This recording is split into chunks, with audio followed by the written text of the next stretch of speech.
23. And just a quick overview of how we wrote this. Of course, we have the table of contents. But when we get into the checklist items, this is the same checklist we saw there. There's a short version with some helpful links to the right. Then for each checklist item, we have a brief description, kind of going over a little bit more about why we made a particular recommendation, maybe a couple more links. And you'll see this throughout the document. So for example, in our identity security section, we actually list out like all the recommendations if you're using Azure AD Connect, so forth and so on. So there's more detail. This is not as detailed as our product documentation, nor should it be, right? We're really trying to just bring everything into one place, put a partner lens on it, our recommendation specifically for partners, and then kind of lead you to the product documentation so that makes it a nice job aid. And where possible, we have listed the CIS cybersecurity, critical cybersecurity control version 8 references here. In this guide, we're not going deep into like how far if we completely solve or how far we solve these controls, but we do have a webcast that talks in more depth on CIS controls on the partner playbook. So that's the guide. It's about 28 pages as of now. So sure to download the newest version as soon as it's available. And then the checklist is quite a bit similar, just a short form. So this is the checklist. It's the same information with our quick recommendation. And then this is the copy that we recommend, creating one for each customer you talk to. That way you can sit down, talk to the customer, fill this out as you go, as you make decisions throughout the guide, whether it's taking your recommendations as stated or changing things here and there. I personally use this when I talk to customers. I find it really, really useful. And again, should be able to download these two pretty soon, sometime today. All right, let's get into email. Usually when talking to partners, we're considering, what is the best way to configure email security for my customers? Phishing and malware is a really big deal. It's hard to say which is more important. Phishing and malware, identity security, they're just so important because if the customer is getting, if they have problems with phishing, if they have a bunch of malware coming in, or if they're getting false positives, false negatives, there's so much churn and dissatisfaction and noise just around that problem. It's hard to focus on anything else. So it's one of the things I really think partners need to solve first and solve quickly.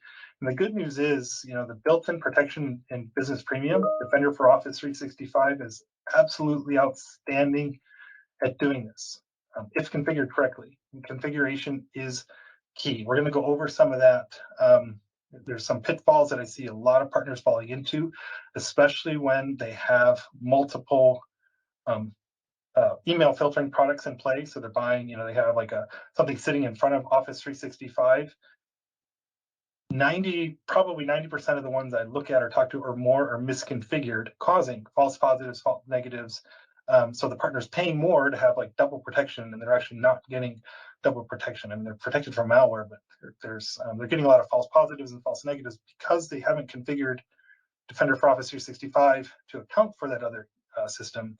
That just creates a lot of problems and a lot of noise, and they spend a lot of time dealing with customers complaining about email. So we're going to try to solve some of that for you today and show you how to fix that, whether you're using Defender for Office 365 by itself or you're using it with a third-party filtering service. And to that point, the partners often want to know, how do I ensure the email is set correctly? Right? There's a lot of settings in there. My customers complaining about quarantine, phish, spam all the time. How do I find out what happened? A lot of partners really, they want to have the answers so that if a partner, if the customer thinks they've seen a phishing email, they expect the partner to know right away whether that it is phish or not. And we have the tools available for that. Or if a message was quarantined, do they want to know why? And they want to know if it was quarantined for a newsletter they actually want to receive, even though it's a bit spammy. They probably want to just get it out of quarantine themselves, right? So we can do that too. And a lot of partners are asking, how do I train my customer to recognize and report phishing? So before we get started, so we have the product group on the call today. We've got Ben Harris from the Defender for Office 365 team. He's given us this QR code, a little bit of a feedback form. Now, this feedback is from the product group and goes directly to the product group. So for everyone on the call, I encourage you to please, grab this QR code before we move on, and fill it out as we go. Just pause a moment to make sure everyone can grab this QR code before I move on. And then if the link doesn't work, Ben is on the Q&A, so you can just ask him what the link is. All right, let's get into it. So our email and apps protection checklist, again, this is the basic version. At the end of the document is an advanced version, just like identity. We want to get partners through the most important stuff first, so they don't spend too much time on email and apps, just cover the basics, then move on to device enrollment. But what are the basics, right? So first and foremost, we really, really need everyone to get email authentication done and done correctly. What we're talking about is SPF, bootcamp, and DMARC. This really, really needs to be done.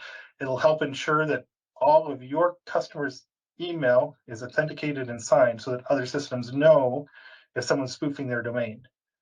Configuration is key here as well. If you're only using Microsoft 365 to send mail, or your customer is only using Microsoft 365, it's fairly easy. We configure the SPF record to point to spf.protection.microsoft.com, and we basically sign all our messages and then tell the world through DMARC that, hey, our mail only comes from Microsoft 365. So if you receive mail from this customer's domain from any other IPs, it's probably not us.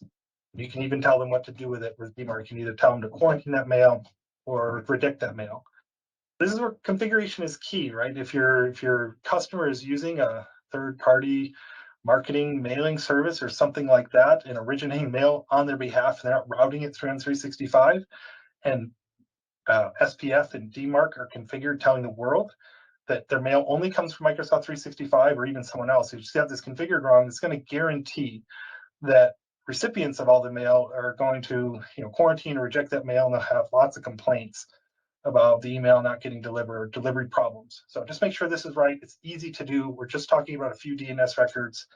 And in our demo, I've got a little script that even, I use PowerShell to do all of this. So anytime I have a new customer, I've got one PowerShell script that creates the SPF record, goes and connects to the tenant and interrogates it for the on Microsoft domain to correctly configure DKIM and DMARC and all that stuff, and just pushes the records all up into Azure DNS. Really easy to do that. We want to enable the unified audit log. Many security features rely on auditing the audit log working. So E3 tenants and E5 tenants have this turned on by default. For your customers, if you don't have alert policies already configured, you may need to go turn this on. We'll show how to do that. It's super easy. Alert policies are one of the most basic things we can do to up-level our security. And just by turning on the audit log, we're going to get a basic set of alert policies out of the box to inform us when important things are happening in the tenants. We have security events, so I highly recommend turning that on. I really recommend using the Defender for Office 365 preset policies. This is one of the most useful things that Ben's team has done. We don't have to figure out all the different settings for spam levels and phish levels. You can just simply set a preset policy and configure the whole tenant in just a couple of clicks. It's beautiful. We almost universally want to block auto forwarding. This is a discussion point to have with your customer. Many attack kill chains involve someone being compromised with phish or something like that, and the threat actor getting into the email and forwarding their email outside the tenant so they can sort of monitor and figure out their next step without being detected. So for the most part, we recommend turning this off for everyone. It's very easy to do by, we can turn it off at the tenant level through the outbound spam filter. In fact, new tenants are off by default. But if you need, there may be cases where mail must be forwarded. In those cases, you will have to turn it, enable forwarding at the tenant level, and then you probably want to use a transport rule to restrict forwarding to only those accounts where it's appropriate and safe to do so. I think it's really important to let the end users report phish, then you as the partner do something about it.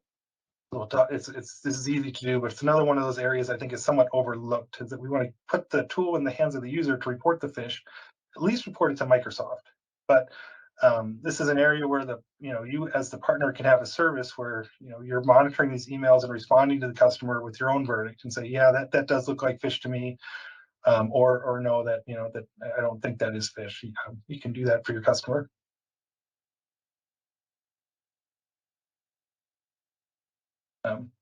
Usually we want to make sure that Defender for Office 365 is also looking at the files, looking for malware in SharePoint files, OneDrive, and Microsoft Teams. Unfortunately, if we use the security defaults, this gets turned on as well.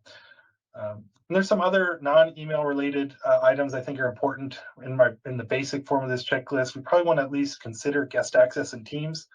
I recommend it by default, but I recommend enabling guest access and external chats.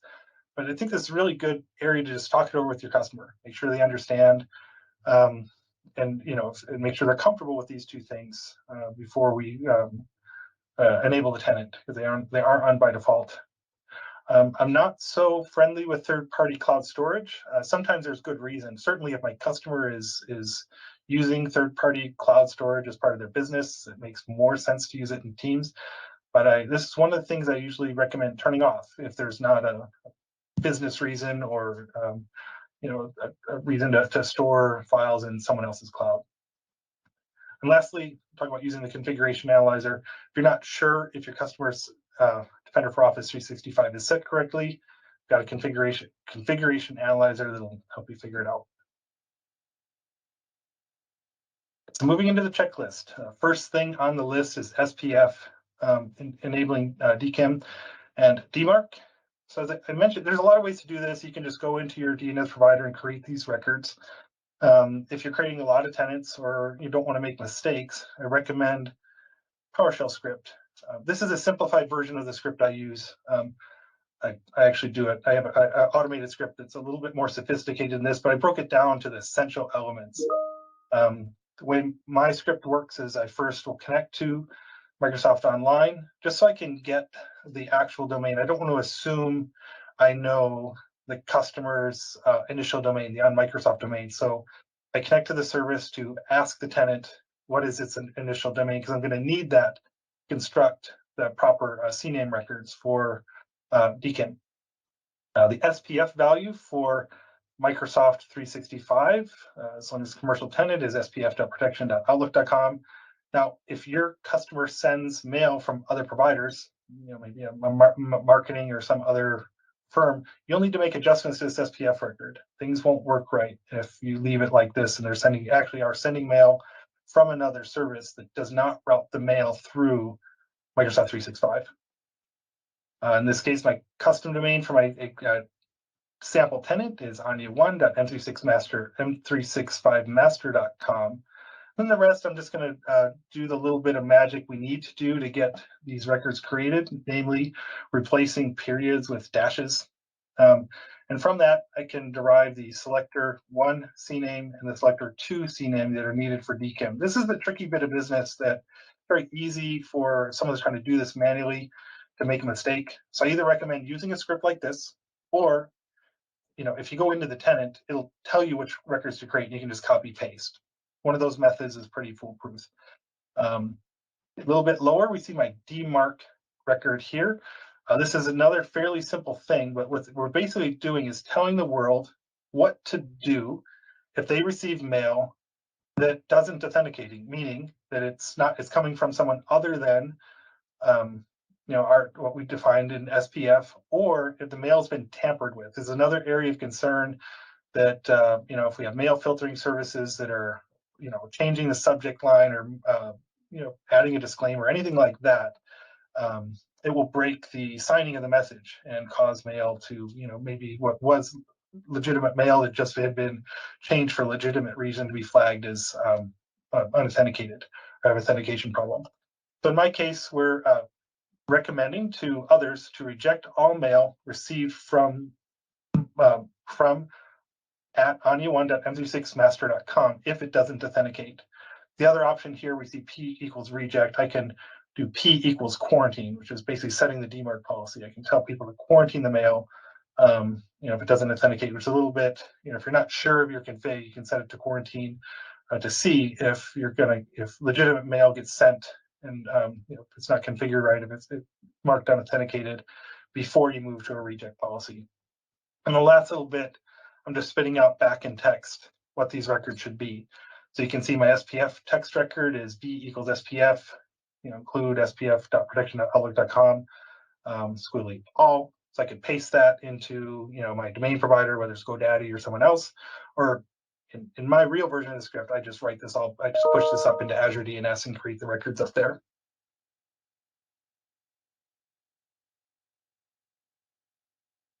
Okay. So for the next bit, so we've created our DNS records. There's still a little bit more work to do. So I've created the records that will enable signing of the mail, but signing isn't turned on yet. So in order to turn on the signing, I'm going to start in the Defender Microsoft 365 Defender portal, or security.microsoft.com. In the left-hand navigation under Email and Collab, I'm going to click on Policies and Rules. I will bring up the Policies and Rules pane here, and I'm going to click into Threat Policies. Once I click into Threat Policies, I'm going to scroll down here to Email Authentication Settings. Right. And then I'll see ARC Sealers up here. If you have questions about what ARC is or how to use it, ask on chat, because the man who knows is right there with you. But we're going to flip to DKIM here on the right-hand side. And when we do that, I can select domains I want to enable DKIM for.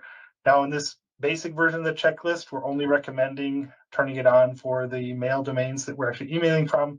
But you'll notice in the advanced section, we actually recommend going back through and putting it on all. And I explain why in the guide. In this case, we're going to select our primary domain, and we'll bring up the DKIM pane on the right. You can see the status has no DKIM keys are saved for this domain. I'm going to create the keys. It's going to tell me which DNS records I need in case I didn't create them. So I could copy this and go to my DNS provider and create them if I didn't do so already. In this example, it's already done. I created my DNS records before I went in here. So when I close this wizard, it's going to go check. It's going to see that the keys exist, and it's going to allow me to turn on the signing of the message. If I made a mistake in my DNS or I didn't create the records, this wouldn't allow you to turn it on. In this case, I'm good, so I can turn it on, and that's all I need to do.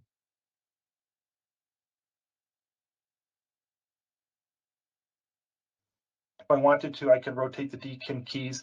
That's typically only required if the keys have changed strength. So maybe you've DKIM set up for a while and you're concerned that the old keys aren't as strong as the new keys. You can rotate them to make sure you're using the latest strength. But otherwise, it's usually not necessary to go in and rotate the keys manually. The service will do that for you. And that's it. Checked off 3 things on our list. We have email authentication all set up. Now we got a couple easy bits, enabling the unified audit log and alert policies. This can be done in a couple ways. In this example, I'm going to start with the Compliance Admin Center, or Microsoft Purview, this is called now. So I can do this also in the Security Center. But in Purview, I'm in Purview. To turn on the audit log, I'm going to click Audit on the left-hand side. And if auditing is turned off, you're going to see this blue bar in the center of the screen. It says Start Recording User and Admin Activity. I recommend this for all tenants. It's pretty hard to take security seriously if we're not auditing. So this needs to be turned on, and it's easy to turn it on, and we're done. So now auditing is on in the tenant, which will enable other services like the alerting policies. And of course, I can do now search the audit log if I'm looking for particular events that may have happened or particular actions an admin made or something like that.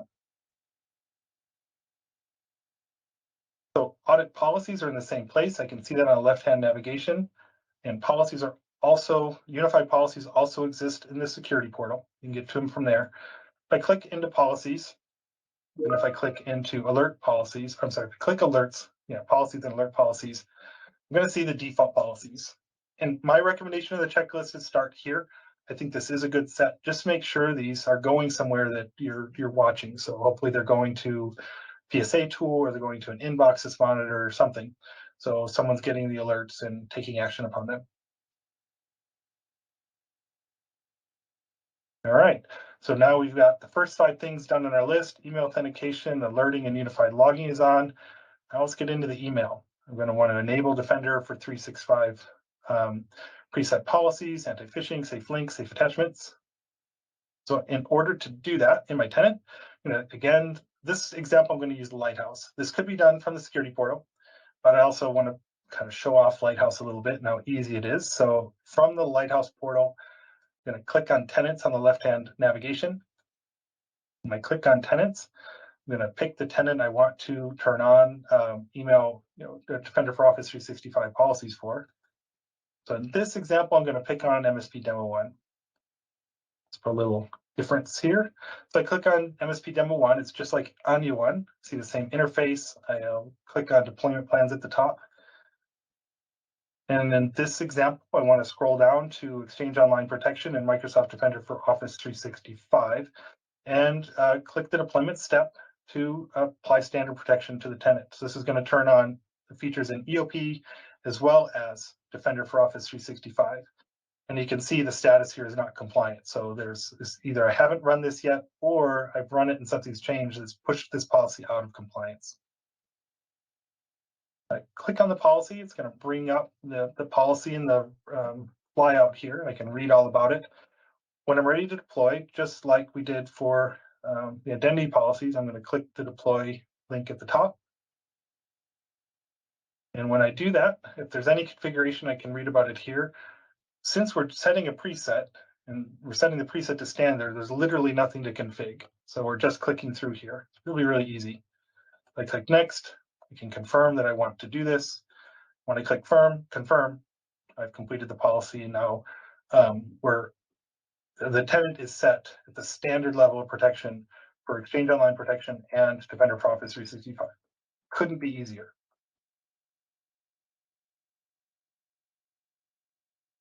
Now for completeness, I'm gonna have a look at this policy just to show how that experience looks like from the security portal. Now we're in the customer's tenant. By the way, I can do this either as the customer. So in this example, I'm using my admin account. You can do this at the partner, as the partner, as long as you have GDAP set up. So this is a new capability. Previously, partners could not get to the Microsoft Defender 365 or Microsoft 365 Defender or security.microsoft.com as the partner user. You can now, as long as you have GDAP set up. So this is a kind of a big win for partners. You can use your partner credentials to get in the security portal now, and everything works. It's really, really nice.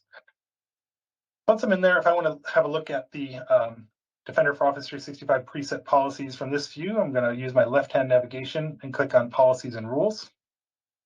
When I click that, I'm going to again click on my threat policies. And right at the top, I've got my preset security policies. So if I click on that, now this one has been also configured by Lighthouse, but I can see 3 columns here. There's built-in protection, standard protection, and strict protection. In my example, standard protection is on.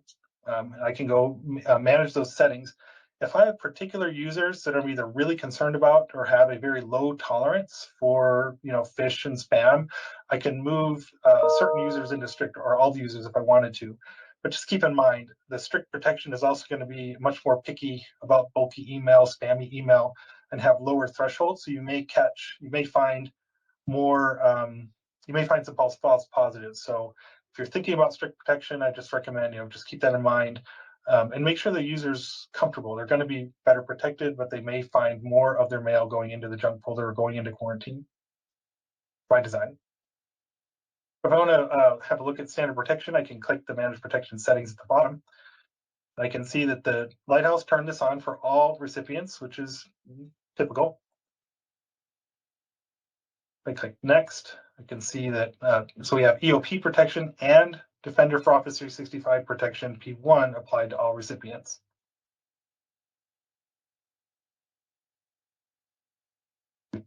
Next, I can see I'm going to get into these screens for impersonation protection.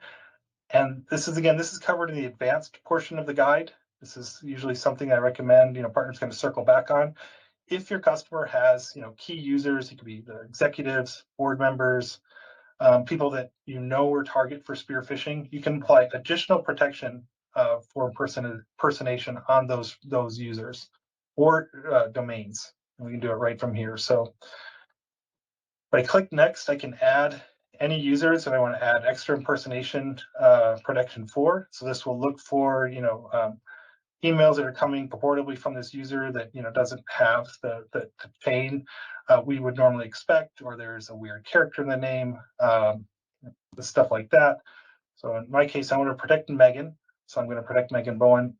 I can apply this protection to users inside or outside my tenant. So also, if I'm working with a partner who I'm worried about that user being phished, I can put them in here too, or I'm worried about them being impersonated. I can add external users if I need to. I've added Megan, and next I can add domains to flag if they're impersonated. I recommend always including the customer's domain. If I'm Microsoft.com, I want to make sure that micro with a 0 soft.com, doesn't come in. Like if we add the domain, anything that's even close to that domain will get flagged. As a pro tip, if you want to play with this feature and see what it looks like, you intentionally spell the domains you receive mail on, you'll actually cause it to flag impersonation. So for example, if my tenant is Anya1 at M365v497EXT, it's a test tenant, so I can play. If I want to, force impersonation, I can actually put Anya on Microsoft or Microsoft365master.com just to force legitimate mail to kind of be flagged as impersonation. It's kind of a fun trick on test tenants you can do. In this case, I'm going to add the customer domain. And just like the users, I can also add partners. So I'm going to add Microsoft as well. So this will make sure that if the customer receives mail, from micro with a 0 soft.com or something like that, the system will put a little bit of extra attention to it. So this might be an example where you as a partner want to make sure you put all of your domains in the configure them here for flagging by the tenant, so that if there's some hacker out there trying to pretend to be you, there's a little bit of additional protection applied to those emails, a little bit more scrutiny. We click next. We can whitelist email addresses to not flag as impersonation. I usually recommend not doing this unless you have really good reason. Sometimes a good reason is, I have third-party phish training, and I want to make sure that those don't get flagged as impersonation. That might be a good reason for this. Or if you for some reason you have a legitimate sender that is getting flagged, you could use it here, but that usually indicates there's an underlying problem. And my recommendation is to figure out what the underlying problem is versus whitelisting. I'm not a big fan of whitelisting because these records get stale, and whitelists can also be abused. But it's there if you need it. So we click next. We'll see the changes we've made listed here. We can review them and confirm. We're happy, press the button, and that's configured for us. So setting up safe attachments, safe links, phishing protection couldn't be easier, right? This in our prior version of the guide, we have a section for each of these things. Now, it's really, really simple. All right, moving down the list, we've done a lot. And I also clicked on turn on Defender for Office 365. Because we're using a preset policy, this gets turned on as well. So we don't need to take any extra steps to do that. If we were setting up these policies manually, there's a checkbox for this in the safe attachments portion. Next, we want to block auto forwarding. That's very easy to do. I'm just pointing this out mostly because sometimes you need to turn this off. So I like to point out where it is turned on by default now. This is a relatively new change. It came out in maybe the last six months or so. So I'll start my security portal again. I'm going to go under email and collaboration and go back to policies and rules. I'm going to go back to threat policies. And I'm going to go in this time to change the forwarding rule for the entire tenant. I'm going to go into my anti-spam policy. I'm in the anti-spam policy. I have several here, but what I'm concerned with is the outbound spam filter. I'm going to click that, the anti-spam outbound policy. When I click that policy, I'll get the flyout on the right. I can see right now automatic forwarding in the middle of the screen there is set to system control, and the current default for Microsoft is to block it all. So if I need to change that, or if it was off, I need to turn it on for some reason, I can edit the protection settings here and just click on the automatic forwarding rules and change it. So if you have it on automatic, it's off by default. If I want to make sure it's on, you can set this to off. Forwarding is disabled to make absolutely certain. Or if I need to allow forwarding for some reason, then turn this on and configure transport rule to turn off forwarding where it's not needed. I have the links to get to those instructions in the full version of this guide.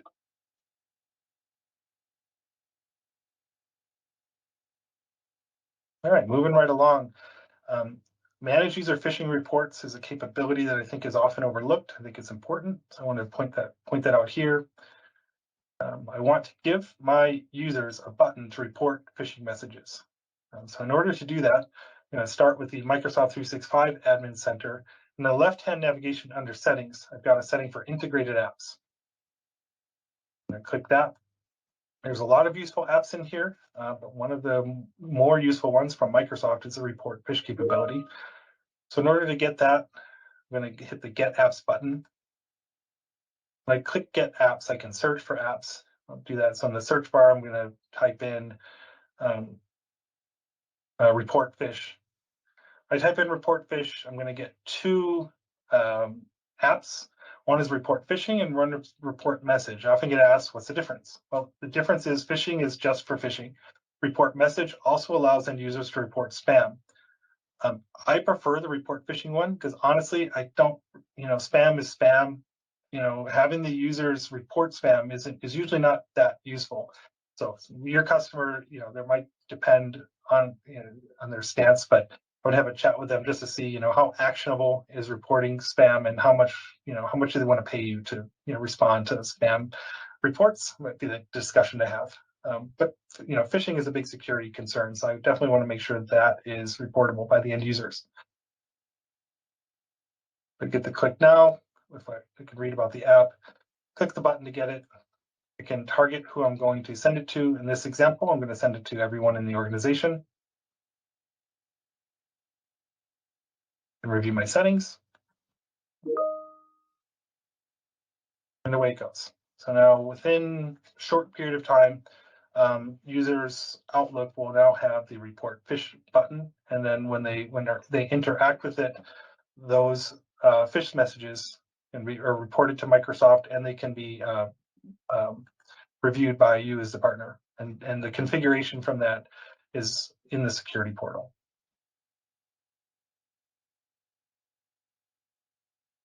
Moving right along, kind of close off. We've got a few things to do in Teams. Again, I prefer to keep guest access on and external chat on unless I have good reason to turn these off, but it's still a discussion I recommend having with the customer just to make sure they're comfortable, they understand it, and that they've signed off on this, so that you don't get a surprise later when someone wants to turn it off.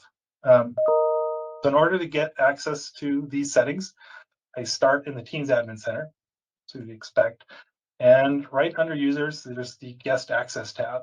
So if I click Guest Access, I can see most settings are on by default, but here's where I can control whether guests are allowed at all. Right at the very top, I can turn it on or off. I can also turn off individual features for guests. So depending on your circumstances, you might need to turn some of these things off. For generally speaking, as an information worker, I like my guests being able to do video and screen sharing and stuff. But you may have concerns about them controlling the screens of your customers' users, and it kind of depends on your customer's industry and their security posture whether these things are okay. But you can control the guest access here, and this applies directly to invited guests into the tenant. So someone has added a guest to a team by name is what this applies to, and it's often confused with external access, which is next. External access only concerns itself with chatting. So by default, external access is turned on, and anyone who knows a team's user's email address can initiate a chat in the tenant. And for, this could be quite useful, especially if it's customers or potential partners trying to chat, or make a deal or something like that, or people that normally work with each other. Probably very appropriate to allow external access. But in certain situations, it may not be desirable. I could imagine like a customer service role where, maybe the customer has a call queuing or call center system that they want, anyone calling in for service to go through. They may not want end users to be able to bypass that if they know someone's email address and initiate a chat with the technician kind of on the back end. So if you do need to control that, you can control it by domains and only allow certain domains to have this feature, or you can turn it off entirely if you need to.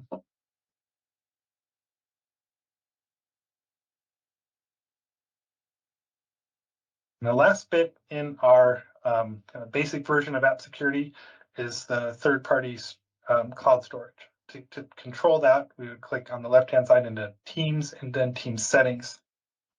When I click into Team Settings, I can see the file storage and sharing options here.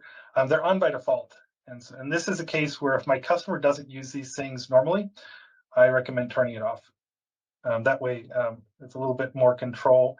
And then I like to align to the CIS critical cybersecurity controls, and part of that is maintaining an inventory and control of the software and cloud services that are in use, right? So this is a case where I don't really have a problem with any of these services, but the customer doesn't intentionally need to use them. I recommend turning it off, kind of like my friend Alex has a saying, why leave a door open for someone else that you don't ever intend to walk through, right? So it's just something you can turn off if it's not needed.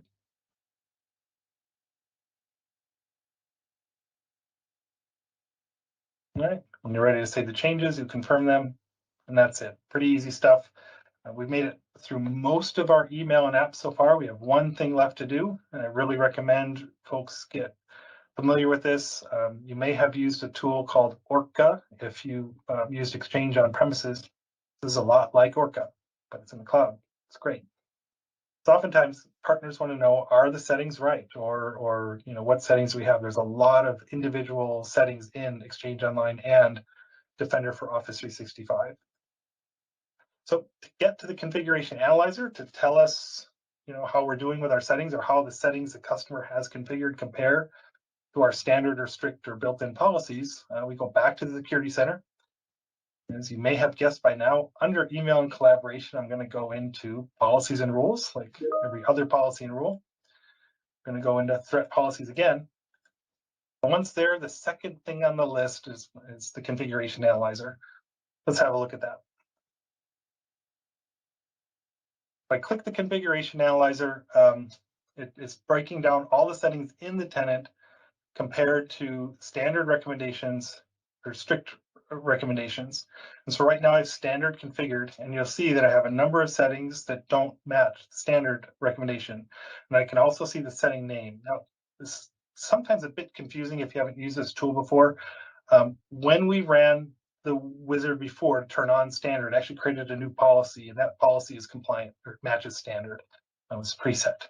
The default policy doesn't. So I don't actually need to change these in this particular tenant because I have another policy overriding this one. But it's a good way to illustrate, where we have a difference. So according to the standard recommendation, at the top of the list, it's recommending that I quarantine messages that are flagged as a high confidence of spam or a phishing email detection, right? Do I, and you think about it, right? Do we really want those going in the user's junk folder when we have, managed service? Probably not, right? I probably want to quarantine those so I can control what happens. And in the advanced portion of this guide, we can actually set controls on the quarantine and maybe allow less risky emails to be pulled out of quarantine by the end user.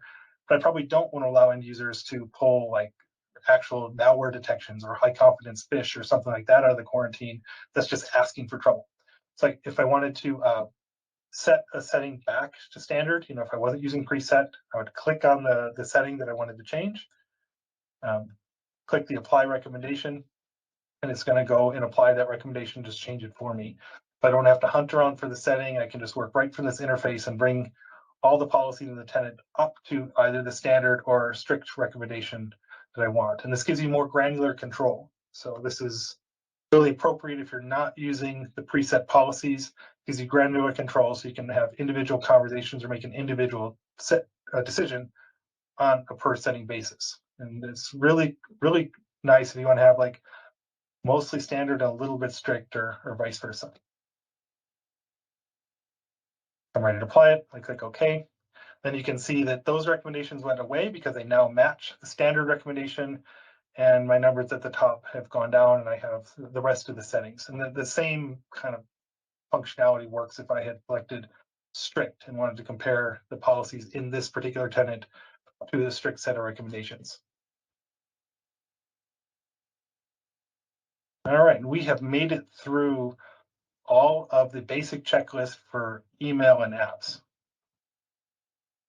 I'm going to take another Q&A break, open up things for questions. So if you have questions for me, suggestions for the guide, or like I said, we have Ben Harris from the product group on the lines. If you have product related questions, now's the time to ask them.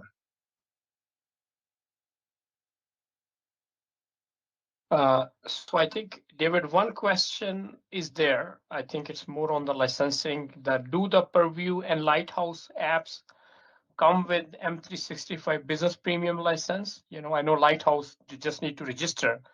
What about the Purview? Yeah. So Purview is our new name for Azure Active Directory Premium P1 and Premium P2. Same thing. So I'm sorry, Purview is the compliance portal. I'm sorry, but yes, Purview is part of Microsoft 365 Business Premium, as in Entra. So Purview is a new name for the compliance portal, and Entra is a new name for the Azure Active Directory portal. And so it's new branding, but the license hasn't changed. So on the compliance side, Business Premium includes, from the Purview set of capabilities, full DLP. So we have, the same DLP you'll get in E3 or E5. It includes Azure Information Protection Premium P1, which is basically our sensitivity labels. So that is also, I believe, an E3 feature. But E5 has the Premium P2 of that feature. So it's, the underlying products have not changed, but you do get, on the compliance side, you do get sensitivity labels, AIP P1, you get full DLP, you get e-discovery, and you the full e-discovery package, not advanced e-discovery, which the name is a bit of a misnomer there, because advanced e-discovery is concerned mostly about reducing the cost of litigation. It doesn't provide you like advanced search or anything like that, the same search capability.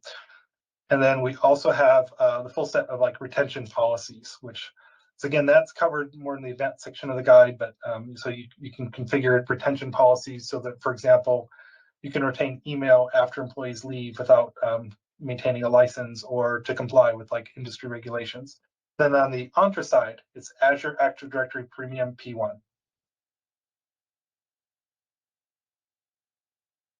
Okay, thank you so much. Makes sense. And one more is there, just like, is it possible to turn off security defaults from Lighthouse? Yes. So I believe, I'm going to use air quotes here. So when you use Lighthouse only turns on conditional access policies. I believe, but I actually haven't checked myself, when you do that, if security defaults were on, it'll turn them off. If it doesn't do that, it will do that, because we'll have a discussion. But I'm pretty sure product group would have seen that one right away. So to turn them off now, there's not a separate setting to go turn it off. So if you wanted to turn off security defaults and not use the MFA with deployment steps in Lighthouse, there's not like a separate step for it, but the MFA deployment steps for conditional access should turn that off. And if it doesn't, if someone finds it doesn't, shoot me an email and we'll work on it. Excellent, thank you, man. I think rest we will cover now. Maybe you want to take a break for a couple of minutes. I think. Yeah, we do have a break. Definitely, you need some break. Yeah. But probably the people listening to me need a break more than I need a break. But yeah, it is break time, so feel free to take a break, ask questions. We're doing well on time, so we'll resume at 13:40. Or I'm sorry, we'll resume in 10 minutes. So it would be 11:40 Eastern Standard Time, US.